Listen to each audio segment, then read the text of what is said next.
एक बात क्लियर कर देना चाहता हूँ, जब भी इस केस की, इस कत्ल की इन्वेस्टिगेशन सही होगी, नवाज शरीफ खानदान इसमें मुलवस पाया जाएगा। ठीक है, बिल्कुल बुनियादी कसूर इनका है। इन्होंने खौफ इतना पैदा किया उस शख्स पर कि वो मुल्क से भागा। ठीक है, उसके लिए ज़मीन तंग की इन लोगों ने। फिर मुझे ये तो बताएं, चलो मैं एक आम इंसान हूँ, और फिर सबसे बड़ी जो चीज़ है, तुम ये सब कुछ करके क्या अचीव क्या करना चाहते हो यार? क्या हमारे हौसलों को पस्त कर सकते हो तुम लोग? क्या फिरौन अब उस वक्त के लोगों के हौसले पस्त कर सका जो तुम करोगे? क्या यजीद हौसले पस्त कर सका जो तुम करोगे? बेशक आगे उन्होंने कहा, मैं उसको उस बात को आगे बढ़ा देता हूँ, जंगें जो होती है ना, ये फौजें लड़ती हैं, आम लोग नहीं लड़ते। यहाँ पे जो खड़े हैं वो फौजी हैं, वो जवान हैं, और जंगें लड़ने के लिए लाखों की गिनती नहीं चाहिए, और इनकलाब के लिए एक बंदा काफ़ी होता है। और मैं सबसे बड़ी जो चीज़ है, आज अरशद शरीफ साहब की वालदा को खराजे तहसीन पेश करता हूँ, सलाम पेश करता हूँ उस माँ को जिसके अंदर आज भी हौसला है, आज भी हिम्मत है, अपने बेटे का चस्ते खाकी देखने के लिए बेताब है, उसका चेहरा देखने के लिए बेताब है। और मैं जो जालिम है जिन्होंने ये करवाया, मैं उनसे मुखातब होकर कहना चाहता हूँ, हम में है हौसला अपने प्यारों के जनाजे उठाने का। ना हम कल घबराए थे, ना हम आज घबराए हैं, ना हम कभी आगे घबराएंगे। तुम अपनी माओ से पूछ लो, उनमें हौसला है। तुम्हारे जिस्म पर खराश आती है तो तुम बर्तानिया से पहले तुम्हारे इलाज नहीं होते। जब तुम्हारे जनाजे उठाए जाएंगे तब तुम्हारा क्या आलम होगा, उस वक्त से डरो। इस तरह हमें, मैं एक चीज़ कहा करता हूँ, हम मुसलमान हैं, कलमा पढ़ते हैं, और कोई कलमा पढ़ने वाला इस तरह खौफजदा नहीं हो सकता। वो मजबूर तो हो सकता है, और मैं मजबूरों को भी आज एक बात कह देना चाहता हूँ, मैं कसम पैदा करने वाले की अपनी जिंदा मिसाल आप लोगों के सामने रखता हूँ।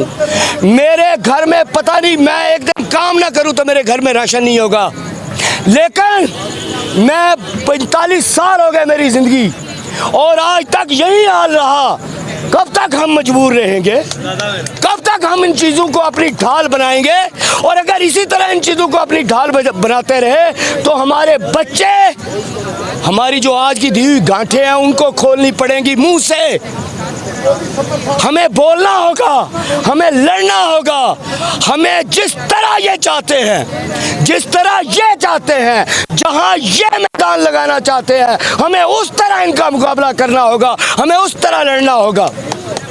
और मैं आज इन लोगों से क्या पूछना चाहता हूँ, मुझे ये कहें, नहायत अदब और एहतराम के साथ आज ये सवाल करता हूँ, मुझसे अगर कोई बंगाली पूछे, मैं उसको आज क्या जवाब दूंगा? मैं उसके सवालों के,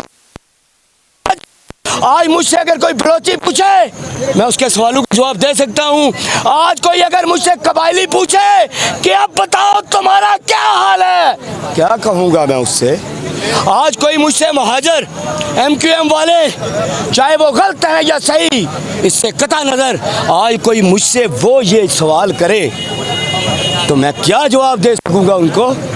मैं शर्मिंदा हूँ आज। क्यों? मेरी रियासत अफसोस के साथ, मेरी रियासत जालिम बनी हुई है। मैं आज रियासत की नाम लेकर मुखातब करके कहता हूँ, क्यों? मेरी रियासत पाक लोगों के रहने की जगह है, लेकिन इस पर काबज हो गए पलीत लोग। अच्छा, मैं एक छोटी सी बात ऐड करूँ, एक छोटी सी बात के साथ, ये जो बात की ना उन्होंने कि ये रियासत की वजह से हुआ, ये भी इसमें हमारा क्या कसूर है? देखिए, हमारा ये कसूर है कि जब पूरी दुनिया में कोरोना आया हुआ था ना, और इन तो पता सब जगह पे एहतजाज हुआ सिवाय के गरीब कौमों के अंदर, इंडिया, पाकिस्तान, बांग्लादेश। हमारे जहनों में, मैं कभी एहतजाज पे आते तो वो पता क्या कहते हैं, यार आपका क्या फ़ायदा वहाँ जाके एहतजाज करते वापस चले जाते हैं। मैंने कहा, आपने कभी ये मोबाइल बनाया पाकिस्तानों में से? आपने ये गाड़ी बनाई है पाकिस्तानियों ने, इंडिया वालों से किसी ने? आपने ये AC बनाया है? क्या बनाया आपने? जिन लोगों ने सब इजाद किया है वो एहतजाज कर रहे हैं कोरोना में भी। आप लोग क्या कहते हैं, कामचोरी का सिस्टम ये है कि उनकी चीज़ें तो ख़रीद ली, मोबाइल चीज़ें हैं, और उनका जो सिस्टम जिससे उन्होंने अपना सिस्टम को बेहतर बनाया, वो गवर्नमेंट सिस्टम, वो गवर्नमेंट बॉडी जो डेमोक्रेसी उन्होंने फाइन बनाई, वो आप वहाँ से लेते हुए काम चोरी हो जाती है, आपके पसीने आ जाते हैं इकट्ठे बैठ के जलसे में जाके। भाई इस सवाल का मैं आपको जवाब दे देता हूँ। इसका सवाल का सिर्फ इतना सा जवाब है, जब आज तक हमारे लोग पाकिस्तानी इस मिट्टी के बेटे हुकूमत में ही नहीं आए तो काम कैसे होंगे? ये जो आप कह रहे हैं, ये जो आप सवाल उठा रहे हैं, बिल्कुल ये ठीक है। मैं अक्सर ये कहा करता हूँ, आज तक मुल्क को इन लोगों ने तरक्की की राह पर गामजन नहीं किया। कर्जे लेने से कोई मुल्क तरक्की नहीं कर सकता। मुल्क तरक्की करते हैं फलाही कामों से, मुल्क तरक्की करते हैं अपने नौजवान नस्ल से काम लेने से मुल्क तरक्की करते हैं। लेकिन ये नौजवान नस्ल को क्या देते हैं? नफरतें। यहाँ पे ये निकलेंगे मोटरसाइकिल पे, पुलिस वाले रोकेंगे, ऐसे ही इन्हें जलील करेंगे, इनके दिल में नफरत पैदा करेंगे। ये कल को क्या बनेंगे? ये कल को दहशतगर्द बनेंगे, डकैत बनेंगे, लुटेरे बनेंगे। ये खुद बनाते हैं। मैं अक्सर कहा करता हूँ, दहशतगर्द माँ के पेट से पैदा नहीं होते, ये बनाते हैं, ये डकैत बनाते हैं, ये सारा कुछ सिखाते हैं। और ये सारा जो असल जो चीज़ है, जो इस पर आज हम बात कर रहे हैं, मैं फिर उसी बात पर आता हूँ। ना कभी कोई मोमन जो खुद को मोमन, हम मोमन कहते तो नहीं, ये फैसले तो अल्लाह करेगा मोमन कौन था और कौन नहीं। जो मोमन बनने की कोशिश करता है, जो मोमन के नक्शे कदम पर चलने की कोशिश करता है, वो कभी ना मौत से डरा है, ना कभी मौत से डरेगा। और इस तरह तुम अपने मसाइल हल नहीं कर सकते। हमें खौफ, और एक बंदा भी अगर बच गया ना, एक बंदा भी, तुम लाशों के अंबार लगा दो, एक बंदा भी बच गया तो याद रखना वो तुम्हारे नसों में घुसेगा और तुम्हारे दिमाग तक जाएगा और कैंसर से तुम मरोगे, छोड़ेगा नहीं वो तुम्हें। पाकिस्तान हमारा है, अब हमने ये तय कर लिया है, हमने इसको बचाना है, इस पर हम करेंगे और इसका अच्छा बुरा भी हम तय करेंगे। ना कोई अमेरिका में बैठ कर तय करेगा, ना कोई बरतानिया में बैठ कर तय करेगा, ना कोई बड़े ऑफिस में बैठ कर तय करेगा। और अदलिया की बात मैं करता चलूं, जनाब चीफ जस्टिस साहब, आपको इशारे से बताया जाता है इस बात पर सो मोटो ले, और आपको कोई लाठी से मना करता है इस बात पर सो मोटो नहीं लेना, ठीक है। और फिर मैं आपको एक बात बता दूं, वो जैसे माँ जी ने बात की, वो ज़रा थोड़ा सा अपने हिसाब से उन्होंने बात की, मैं इनके हिसाब से बात करता हूँ। इनके बच्चों की याशियाँ ख़त्म हो जाएंगी अगर ये हक पर बोलेंगे, इनके बच्चों की अयाशियाँ ख़त्म हो जाएगी अगर ये हक पर बोलेंगे, इनसे ओहदे छिन जाएंगे अगर ये हक पर बोलेंगे, इनका सांस लेना मुश्किल हो जाएगा अगर ये हक पर बोलेंगे। इसलिए ये हमारे साथ कभी ना खड़े हुए ना होंगे। क्यों?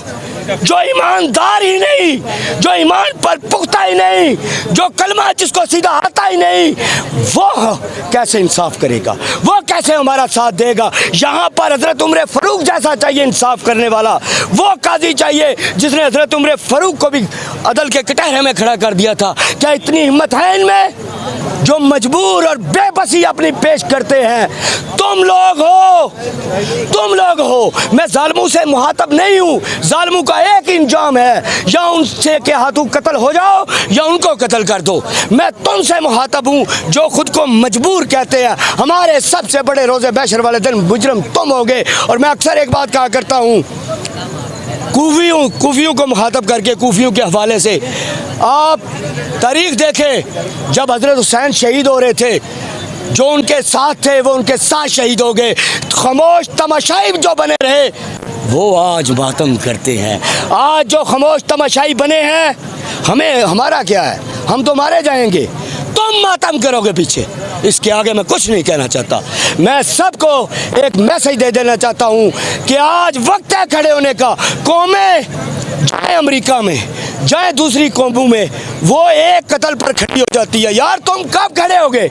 जब तुम्हारे बच्चे और फिर इनके बच्चे कहाँ महफूज हैं, अगवा हो रहे हैं। आपको पता है, यहाँ ज़रा देखें, हुकूमत काम ही कोई नहीं कर रही। चाहे पंजाब में हमारी हुकूमत है, लोग अपने बच्चों को ताले में बंद करके बैठे हैं कि बाहर निकलेंगे अगवा हो जाएंगे।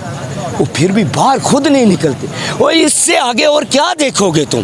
तुम्हारे छोटे छोटे बच्चों की इज्जतें लुट गई, और क्या देखोगे तुम? क्यों अपना तमाशा बनाया हुआ है तुमने?